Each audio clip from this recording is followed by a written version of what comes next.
Welcome into Factfinder Investigates. I'm Dylan Doming. Tonight, a new update in an investigation we've been digging into surrounding the remains of a young girl that were found buried at a Rose Hill home. That girl, Kennedy Schroer. This week, the Rose Hill police chief gave an update on where the case stands.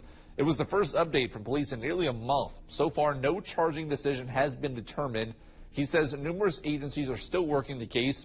The chief acknowledges that while the process is taking longer than anyone would like it to, he wants to remind you of one main thing. After 4 years, there's limited physical evidence to be found. He says as they gather information, they will eventually have enough information to forward charges in the case.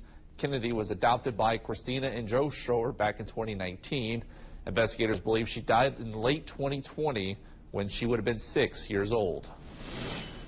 For months, Factfinder 12 has warned you about scammers posing as the Kansas Turnpike Authority, asking for you to pay off a late toll. But now some Kansans are being targeted in another toll scam, this one taking place many miles away. Earlier this week, I looked into what are the signs that you should be aware of. From the first text Melinda Carnes received, red flags were being raised. Notice I had an outstanding toll, and it was the fact that I hadn't been on any toll roads. That's on October 14th. That text telling her she owed $19.42 in toll fees. But what really caught Melinda's eye was that the message was not made out to look like it was from the Kansas Turnpike, but instead from SunPass Toll Services in Florida, a place she hasn't visited since 1970, probably. But the text didn't stop there. Even after Melinda blocked the first number, it happened 2 more times, causing her to rethink about where she's traveled to recently. I had to think through it and think, well, I didn't go through a toll path. A simple search online shows Melinda wasn't the only one to get texts like that.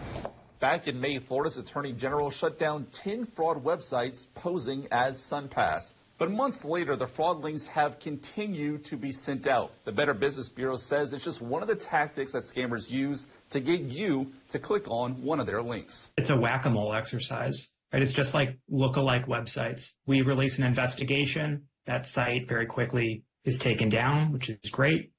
But then that site miraculously reappears under a different name. The BBB calls it a smishing scheme. Same thing. Where scammers use urgent language to not only try to get you to send money, but also access your personal information. In some cases, it's to establish you as a hot account, as a device that is willing to engage, as someone who is willing to give them the time of day. But Melinda wants to go about her day-to-day without worrying about accidentally clicking on a fraud link. It's just crazy the thing that they can reach out to people and just, I mean, you know, the little scams, they lead into a lot. All right, so what should you do if you are getting texts like Melinda got? Well, first, block the number and file a complaint with the FBI's Internet Crime Complaint Center. If you do receive multiple texts, continue reporting them. Now, if you have accidentally clicked on one of those fake links, check your credit bureau report and your credit card statements, and be sure to check it more than once. Widow of a buyer beware warning if you're in the market for a used car. Carfax reporting this week that over 340,000 vehicles have had water damage so far during this year's hurricane season. Our Factfinder investigation last week showed that many of those vehicles are often sold at an auction, cleaned up to look better, then sold back to you, the buyers, all across the country.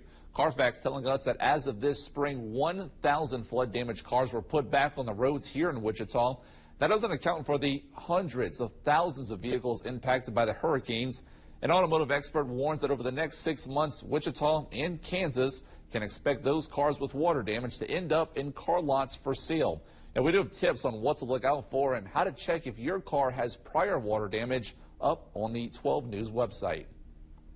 We've been following this story and the impact it could have on the Wichita economy. Striking workers at Boeing extend their walk-off after a failed contract vote on Wednesday night. 64% of the union members rejected Boeing's latest 4-year labor deal, continuing a 6-week stoppage on airplane production. That new offer included a 35% wage hike and increased health and retirement contributions, but workers say the sticking point is the loss of their pension. It is the direction society is going, and it's not right, it's not okay, but our members are dealing with that. we haven't been able to achieve that, and I can't say that we will by staying out on strike. I would love to have my pension back. I really am, I'm bitter about it. We're all bitter about it. It felt like, they stabbed us. Point and blank, they stabbed us. They took away our chance at having security as we get older. Now, Boeing has not commented on that failed vote, but before ballots were cast, the company reported a $6 billion loss just last quarter. And as the Boeing strike does continue, it will affect Kansans, and much of the impact will be felt right here in Wichita.